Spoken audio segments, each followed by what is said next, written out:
computer now. Yeah. Good evening, everyone. I'm Alice Newland, and on behalf of the League of Women Voters of Manatee County, I welcome you. The League has many topical and important presentations, so keep checking your emails and the website lwvmanatee.org. Today we have the Supervisor of Elections, Mike Bennett, for a recap of the 2020 election. After Mike's presentation, Mike will be answering questions that have already been submitted or questions that are placed in chat. Our moderator today is Carolyn Sheets, our Voter Services Chair. So Carolyn. Good evening, everybody. I would like to introduce Mike Bennett, who is our Supervisor of Elections, and we have invited him tonight to give us an idea of the things, actually his feelings about the past election, how things went well, what things did not go well, maybe how things could be changed in the future. Though I know this election was so totally different from normal elections, but let's let him talk. And then we have some questions. Hopefully we'll have time for that. Okay, Mike. Oh, thank you, Alice. Good evening. You know, it's kind of interesting because I've had a lot of people ask me about the election, obviously. But for Manatee County, no difference. It was a great election. We did it. We did it on time. I think we reported our first results at 7:15. And we were finished. The controversy came up later through other states, through protests, questions about how other states did it. And I had several reporters ask me, you know, why did it seem to go so well in Florida, and specifically Manatee County? And I said, you know, it's real easy. I says, we screwed it up so many times in the past that we learned from it.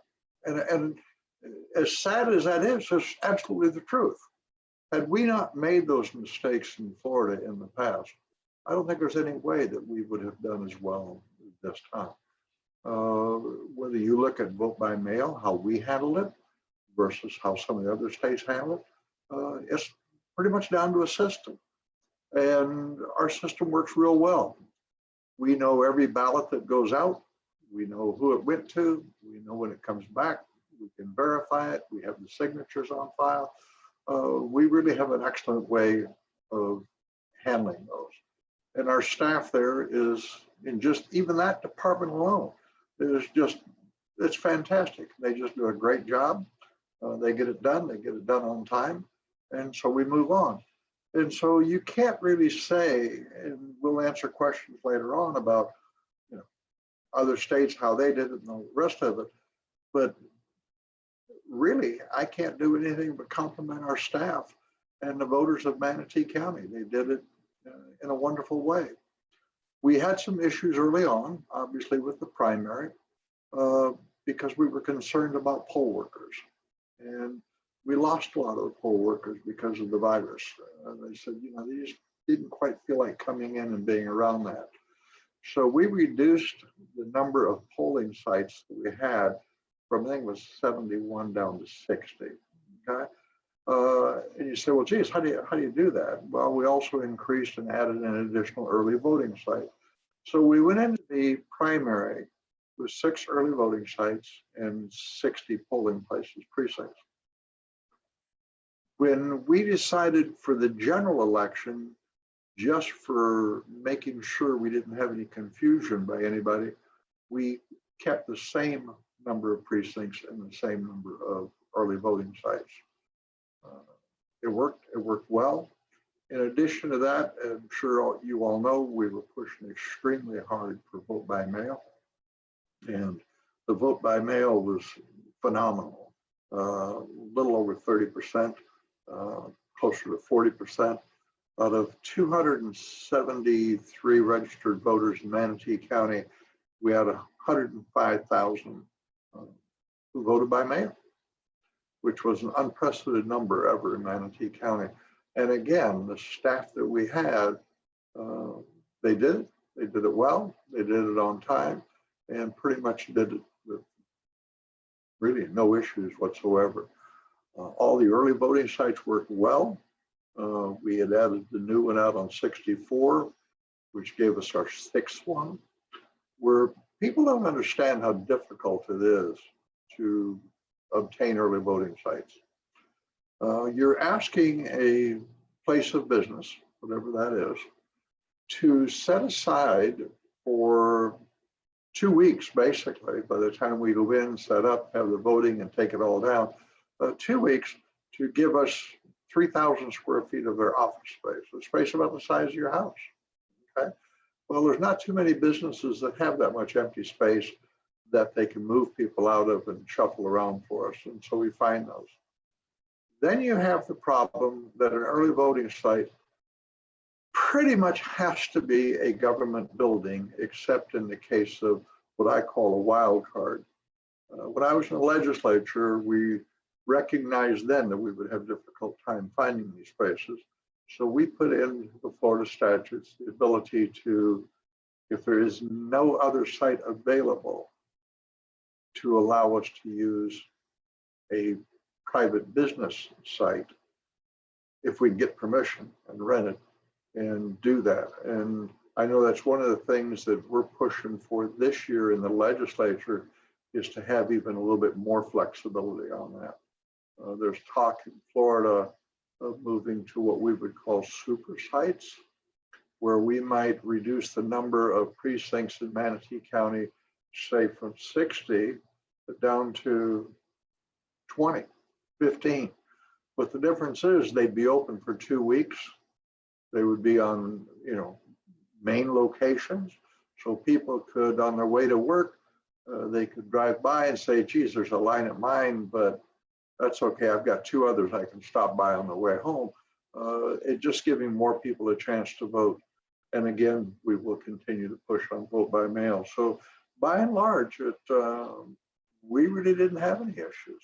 So that's my whole report on it. It was a great election. And I would hope that we would continue to run them that well.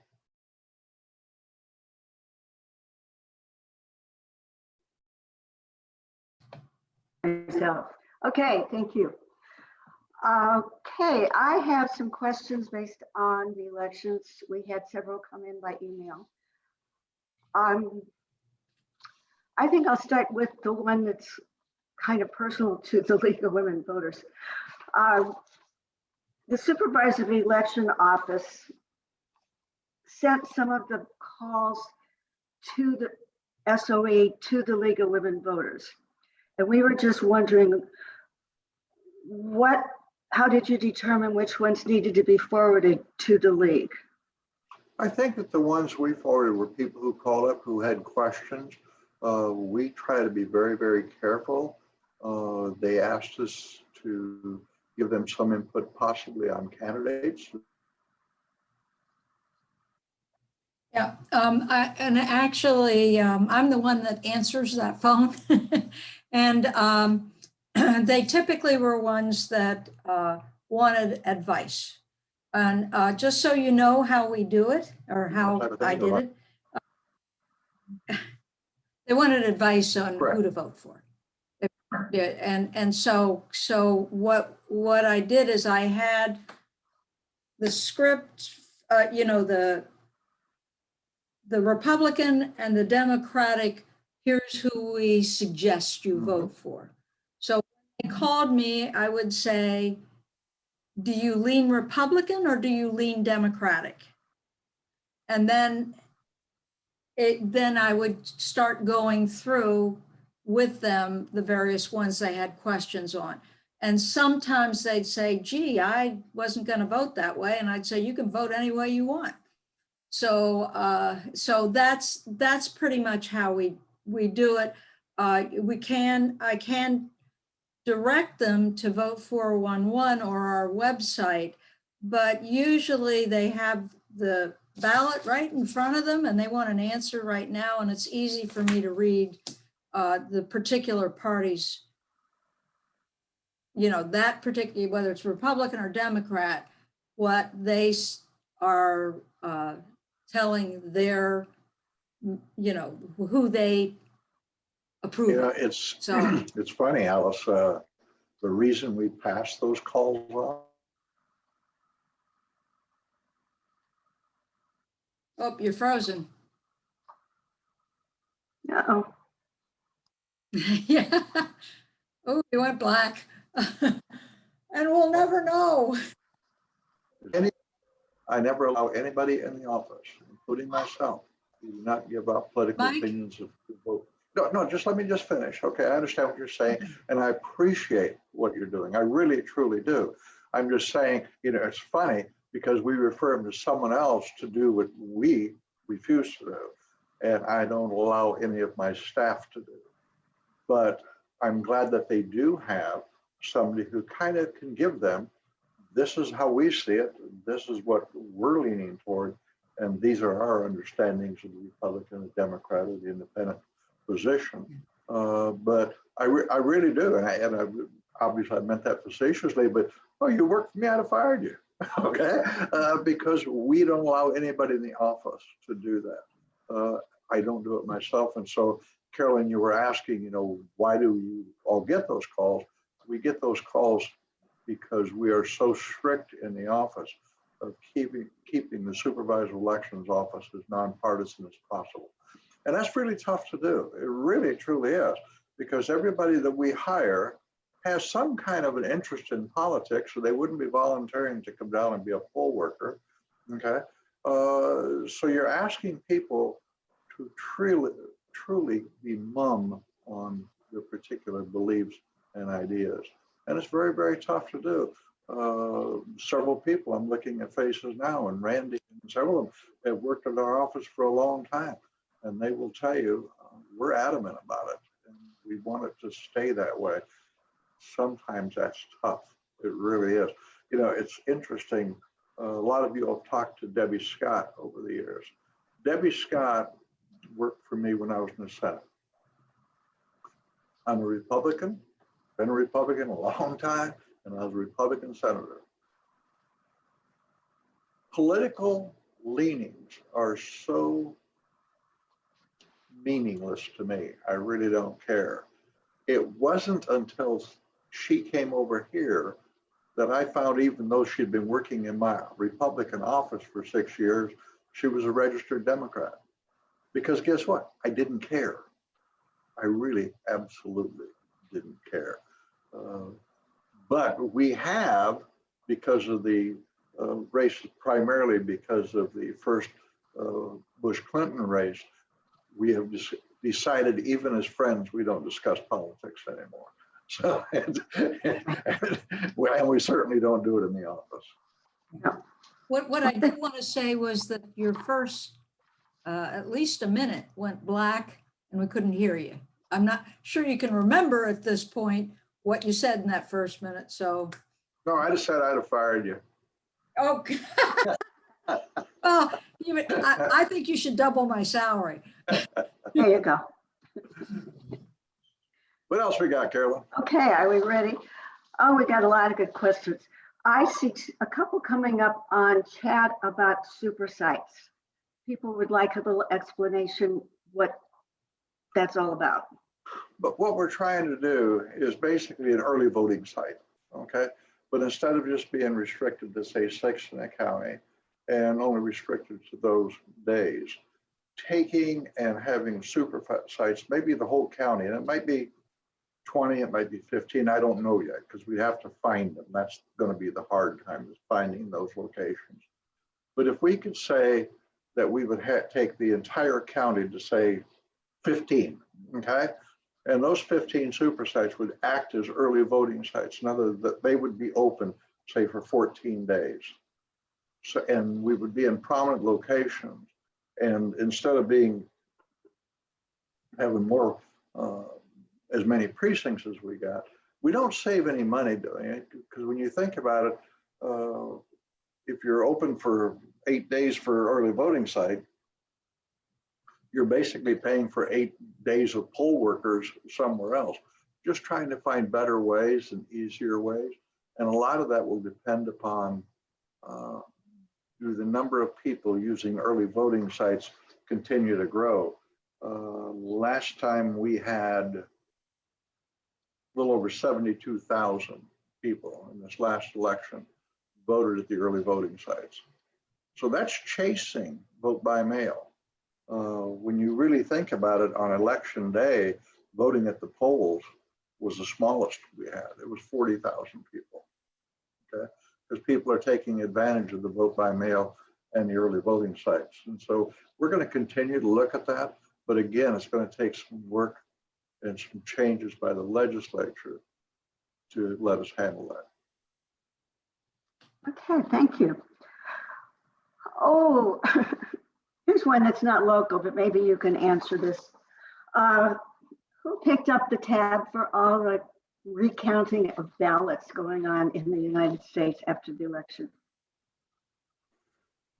I don't know how the other states do it, okay? But in the state of Florida, I can tell you how we do it if we'd have had a recount. If you go back to the last gubernatorial race where we had 3 statewide recounts, those were required by state statute, okay?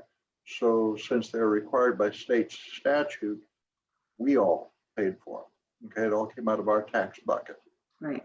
Those are the ones with just a small percentage of difference, right? Less than a half, less than a quarter. But let's say that it was less than the half and you wanted a recount. If you were willing to pay for it, you can do it. We had a situation in the city of Palmetto this year that one of the candidates wanted to have a recount. And so I told him it was going to cost him $3,000 for us to do that. And so he, as the candidate, came down and made a deposit.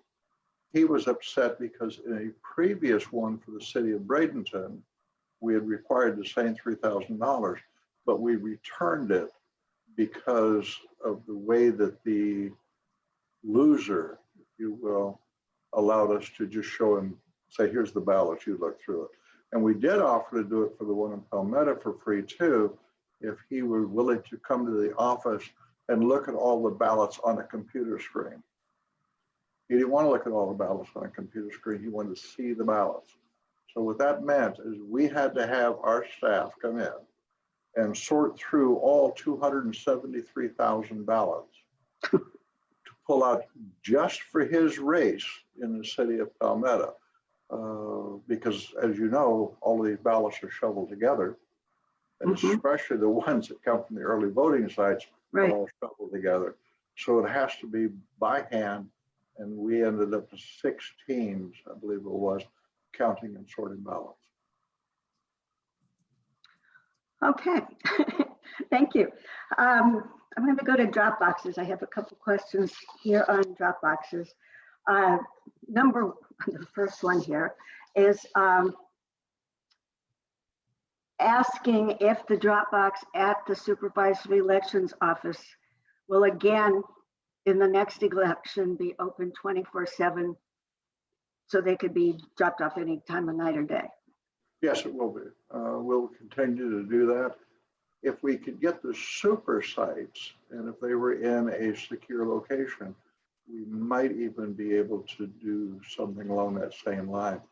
The reason we can't put, say, drop boxes at the public library, okay, is because by Florida statute, I have to have the security there, and we would actually have to have a poll worker sitting there all day long watching that box. So it's kind of a difficult deal, but yeah, the drop box works extremely well. We had a lot of people come to the drop boxes. I don't happen to have that number in front of me right now, but I would tell you of the people who voted early, Pam was on the line earlier. Maybe she could tell me. I thought I saw Pam from my office on the line. But I believe we had like 10 or 12,000 who used that drop box. That's a lot. Okay, that was another question. How successful were they? And are the drop box ballots considered part of vote by mail? No, we count those as early voting. Oh, okay. Voting, sorry. Okay. All right, moving on. How's our time? Okay, postage. I know several of the local area counties paid for postage for the mail-in ballots. Ours does not. Do you believe if the county would pay for postage, it would improve mail-in voting or increase voting? You know, that's an interesting question. I really don't. Okay. Sadly, I don't. The 273,000 people who voted, 105,000, as I said, decided to vote by mail. They paid for their postage. I don't think that the other people should be saddled with paying for the postage of the ones that don't want to do it. The problem that we have in our country is not the postage. The problem we have in our country is the lack of interest of people who really truly want to vote, and it's really a shame. If I thought it would do better, you know, there's a little secret out there, and I would hope that you wouldn't put it in there because the confusion it would cost. The post office is going to forward that ballot to me anyhow. Okay, Right. without the postage. So I really don't think it's going to change the deal. God, I would hope that you would have enough desire to vote in our country that you would be able to spend 55 cents. If you didn't, it would cost you more than that in gasoline to drive to one of the early voting sites and put it in the box. So I think the cost is about the same, and it's really tough. Some of the things that I know have been promoted is possibly ballot harvesting, where private individuals could go around and pick out. I have a real problem with that. Yeah. You can't control it. You don't know where it's going to come from. But so no, we don't in Manatee County, and I would have a difficult time going down the county commission and increasing my budget by roughly $150,000, which would go back into all voters in Manatee County pocket. I would have a problem with that. Right. Going back to your previous question, Pam just texted me because she is on the site somewhere. Hi. 36,000 people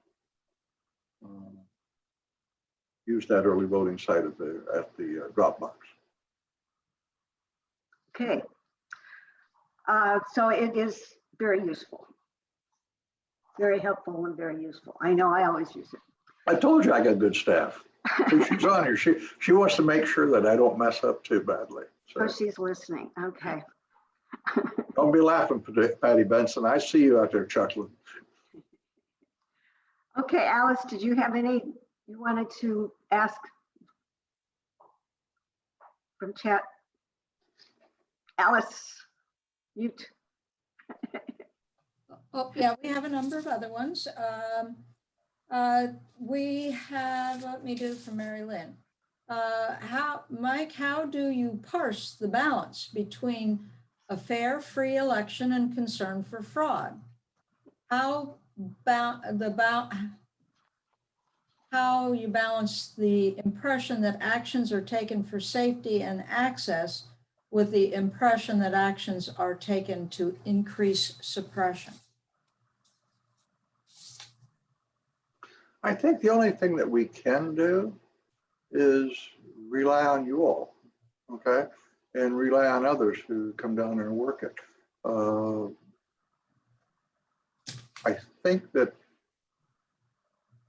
you know, if people believe that you're going to suppress the vote in Manatee County, they're going to believe you're going to suppress the vote in Manatee County. There's nothing I can do about it other than be as open and as transparent as possible. You know, we invite people to come down and watch the process. We invite people to come down and go through and watch everything. There's not a whole lot more I can do, okay? I don't know what else it would be. I really don't know how you can overcome those beliefs other than saying, hey, come on down and watch, okay? And that's about all we can do. You know, we're very careful. We never allow any one person, and in fact, it's very rare that I by myself am in any room where the ballots are being processed by myself, okay? We, on just about everything we do, have two political parties involved, a Republican and a Democrat, or a Democrat and independent, but we try to always have two people of two different political persuasions, always near those ballots, including myself. When the votes go through the tabulators for the early voting machines, I personally, Mike Bennett personally, feeds all of those ballots, okay? All 100 and some thousand of them. And I don't do it when I'm alone in the room. We really are very, very careful about that. And that's about really all you can do. When we open the ballots, we normally have a Republican and a Democrat, or again, two political people there. They're never processed just by one political party. We always have two people at a table, two people opening, two people counting. So we're very, very careful about it. But other than showing people, Alice, there's really nothing else I can do. Okay, and we have from Cheryl. What was the most challenging election situation you faced in this last election? You know, I really didn't. I know it sounds crazy, but again, I got to tell you, there's just unbelievable staff that I have. Scott Farrington, if you've never met Scott, you've really missed out on something. In fact, as one of your invites should be to have Scott come aboard, okay? Sharon is just unbelievable. Pam, who's running the vote by mail. Laura, it's just, I don't have any challenges. My biggest challenge, to be quite honest with you, is making sure that I don't screw something up, because I know that they won't, okay? And I'm so lucky, just unbelievable people, dedication. As a slight aside, then I'll do the next question. A month before the election, my sister lives in Pennsylvania, and I said, Florida is not going to be the problem this year. Pennsylvania is. We're used to vote by mail. So, anyway, then we also have from Diana. I understand a couple years ago, sites were closed down because they were underutilized. I believe these sites were located primarily in low-income areas. What steps did the Supervisor of Elections do to improve utilization of these sites so they might have avoided being closed down? Are there plans to reinstate these sites? Probably not, okay? But let me explain to you how we did it. When we looked at those sites, when I first came on board, there were roughly 125 early voting sites, precincts. We looked at the numbers for all of them, okay? How many people actually used them. And then we called a meeting, and Susie Copeland, I believe, was there. Pat, were you there? Patty was there. Patty Benson was there. The Republican Party was there. I think you might have even had a representative there. I'm not sure. Okay. But anyhow, we sat down and we looked at each site, okay, and said, what can we do? And then we looked at which ones absolutely we had to close because they didn't meet the ADA requirements. Florida statute says, okay, there's ADA requirements. People have got to have access with wheelchairs. You can't do that through a shelled parking lot. You can't do that through a grass site. So we started looking at all of those. And then we, as a group, looked at each of those individual sites. Which ones should we close? Which ones should we absolutely keep open? We came down at that time to roughly 70, I believe it was, or 80, whatever it was. And then Susie Copeland talked to me about a couple of special exceptions that she wanted to keep open. They were primarily in the African American community, and they were churches that a lot of the people in her area didn't have a transportation necessarily to get it. And even though they were underperforming, we said, let's keep them open, okay? So whether people like it or not, you have to look at what is the best for the county, okay? and best for the voters, and you try to serve as many people as possible. And if you look at the turnout of Manatee County in the last 8 years, again, my staff has done a wonderful job of promoting it. We've increased it in so many areas by making it better. And so that's what we did. And the question is, you know, how many do you have? And where is the point of saying, you just don't need them, okay? But you still want to do something and you want to listen. And so we keep an open mind on it. If somebody brings us, you know, like right now, we're looking for, I'd love to have an early voting site out west, okay? We do not have an early voting site out west other than the utility building out there, okay? There's just no other space available. We know that with the new building, Manatee County is going to be building out east because the entire center of Manatee County is moving to the east. Okay? If you look at the population of Manatee County, it's moving east. The early voting site that we did out on 64 this time really proved it. So you try to balance it out and you do the best you can. I'm sure when you closed down in fact, as they did, we closed down my precinct, okay? Because it just wasn't happening there. We consolidated my precinct with the Bayshore Also, Garden. the Lakewood Ranch one, the early voting site at Lakewood Ranch was way overutilized, but. You know, it's interesting. We were hoping that the one on 64, because it is basically Lakewood Ranch territory, would relieve some of that pressure.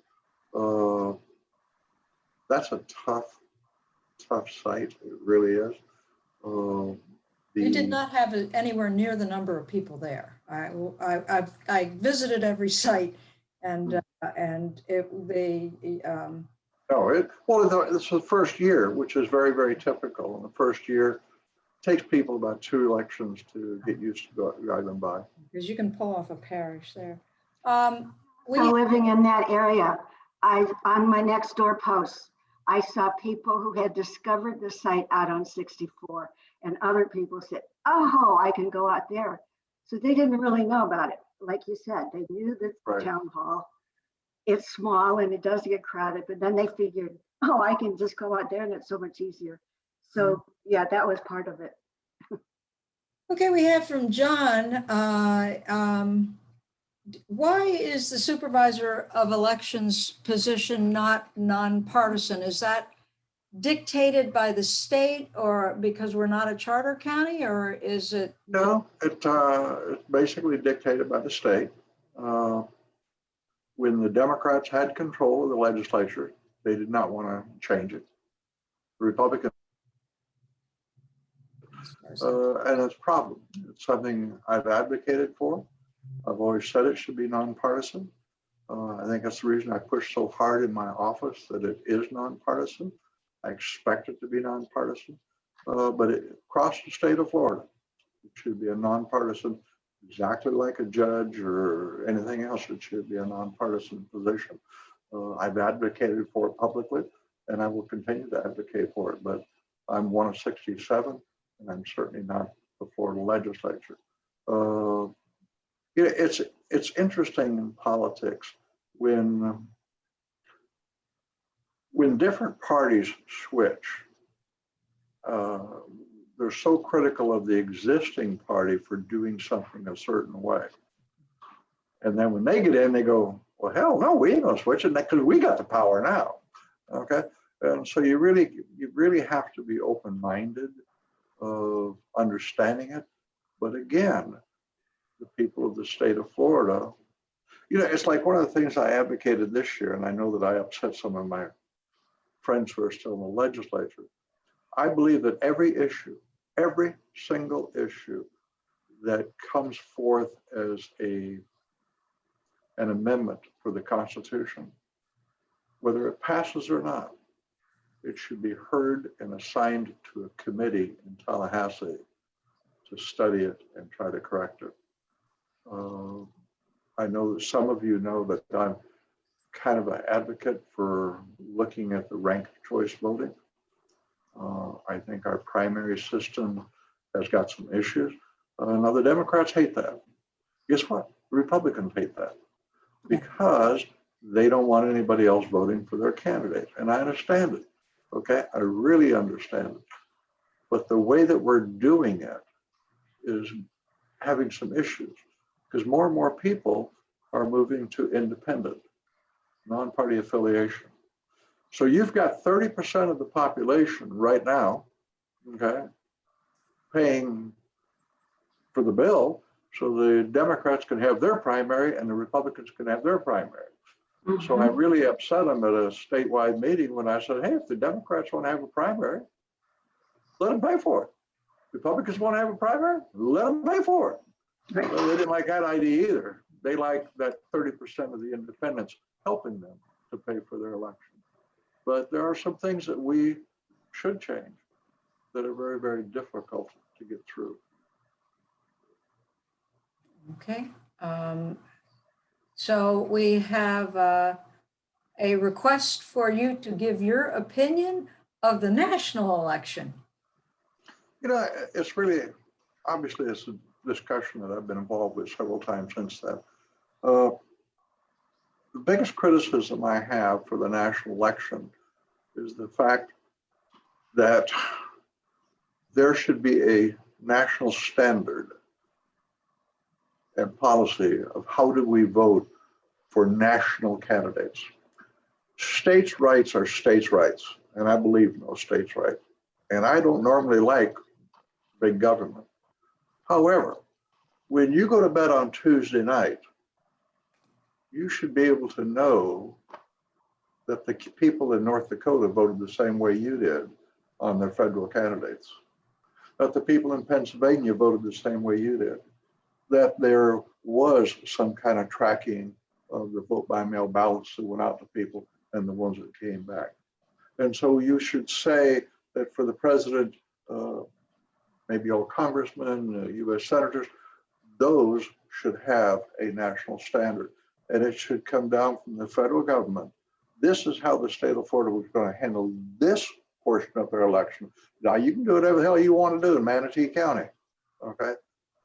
But for our president of the United States, everybody should be able to go to sleep knowing that the election was run the same way in Florida as it was in California. It was. I don't know how those states that went against their own statutes, okay, that said, this is how we're going to do vote by mail. You had to request it, you had to have ID, and they just blanketed them out there. But a lot of people don't understand that in a declared crisis, and the governors of those states declared it as an emergency, they have pretty much unlimited power, okay? So if the governor came down and said, look, we're going to mail everybody a ballot, okay, I think he was legally able to do that. Somebody asked me, do I think there was fraud in this election? Absolutely, no question about it. Every election I've ever run, we've had fraud in, but not the fraud that they're talking about. Your granddaughter's home from college and her ballot is here. She goes back to college and she calls up and says, Mama, I forgot I wanted to vote for Mike Bennett. I like that idea, by the way. You should remember that. Okay. I wanted to vote for Mike Bennett and I didn't fill out the ballot. Could you check that box, sign it, and send it in for me, the absentee ballot? And guess what Mama's going to do? Mama's going to say, yeah, no big deal. That's fraud. Okay. But that's not the fraud that we're talking about. Okay. It's not fraud because Carolyn Sheets signed her husband's ballot and he signed hers. Okay. To me, the national election was sloppy. Okay. But it wasn't fraud. Okay. How the election turned out. Get on with it. Move on with life. So would I like to have seen it better? Sure. Would I like to see my guy win? I don't know that he's my guy, but you know, it's a different deal. This might irritate some people. I always said Biden didn't win, Trump lost. There's a world of difference. That's my political statement for the night. Yeah, I'm right, I not, was gonna but say. I'm not going to tell. I'm not telling you how I. You I'm not said telling you that. how I lean. But that's okay. We like that. We like to hear a little bit of your opinion in there. We do have a question about how you do signature verification on mail-in ballots from It's Mark. getting tougher. It's getting tougher. And I'll tell you why it's getting tougher. Kids today in school are not taught cursive writing. Yeah. Okay. It's a problem. And I don't quite know how we're going to fix it. But you do the best that you can. We have been through different classes on taught by the FBI, Florida Department of Law Enforcement, on signature verification. Most people's signature will change over time. That's why we encourage people. I hope you all would encourage people, especially when we're of a certain age, of which I be, okay? Our signature changes drastically. The other group of people whose signature changes drastically are those people who are in some kind of business that requires signing a lot, because we get sloppier and sloppier and sloppier. And pretty soon I got an initial on mine and that's about it, okay? But we have learned over time. One of the other criticisms I have is when people go down to the driver's license bureau, clerk back there says, hey, you want to vote? They say, yeah, I want to vote. They say, good, sign here. And they sign that electronic pad. That electronic pad does not look anything like your signature, but I've got to compare it to a signature on a piece of paper when it comes in. But again, we have found that oftentimes the first initial and sometimes or the last initial, there will be something that will be consistent in their signature over time. And again, it's because we've gone through these classes that it jumps out at us. That's not Alice's signature. And so we set it aside. We don't reject it. We set it aside because we also know that someone else at her address requested an absentee ballot. When that other one comes in, we look at them and we realize what happened. She stuffed hers in that envelope, his went into that envelope. We count them, okay? Now, is that fraud? Some people might say you can't do that because you're bending the rule. But if I'm going to make an error, if I'm going to make a mistake, I would rather err on the side of the voter. And so I will go ahead and take that heat and justify it anytime. So you just do the best job you can. When the envelope comes in, the first thing Pam does with her staff is stick them under the scanner, okay? If the scanner, as soon as they put them under the scanner, up comes the photocopy of their voter registration. They compare them, looks up, that goes one way.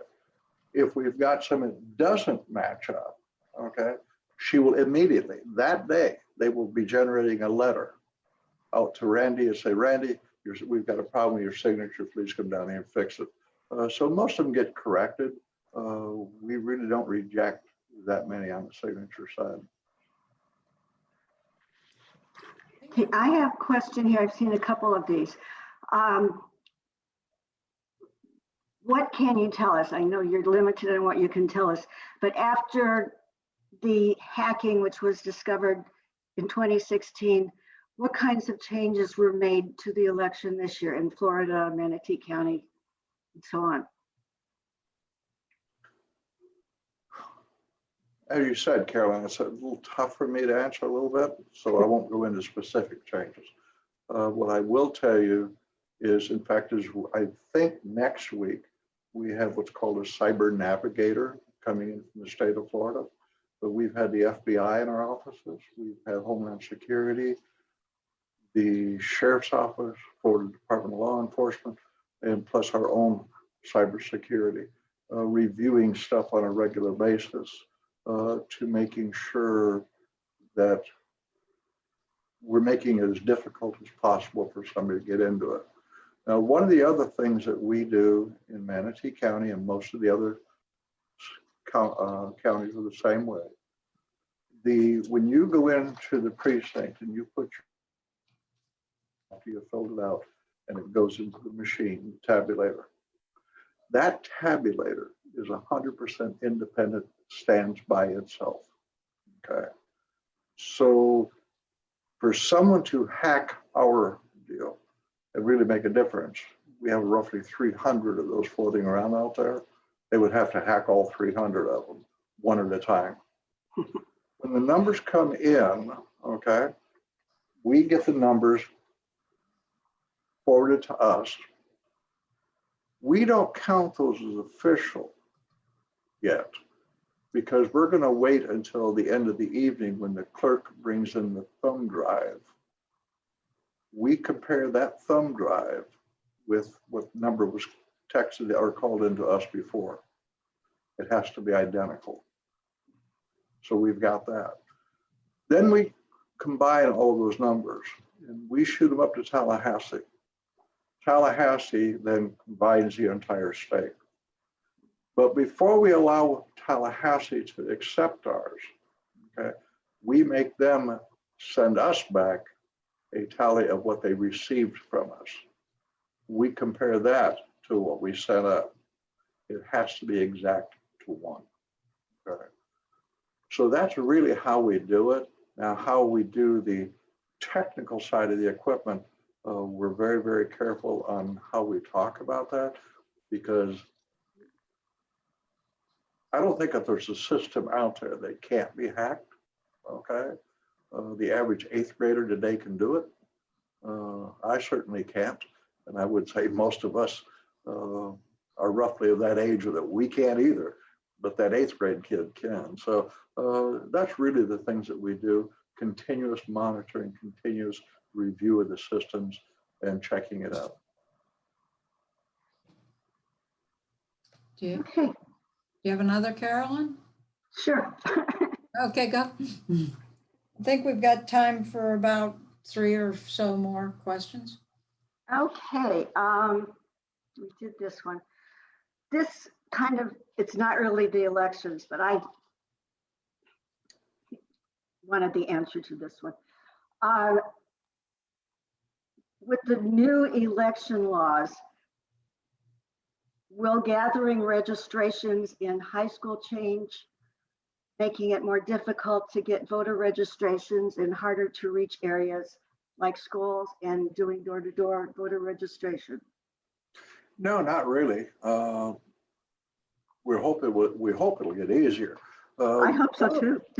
Yeah, well, you know, I can actually make the argument, which will panic you all, but if somebody doesn't have any idea who in the hell they're going to vote for, I don't know that I want them to vote. Okay.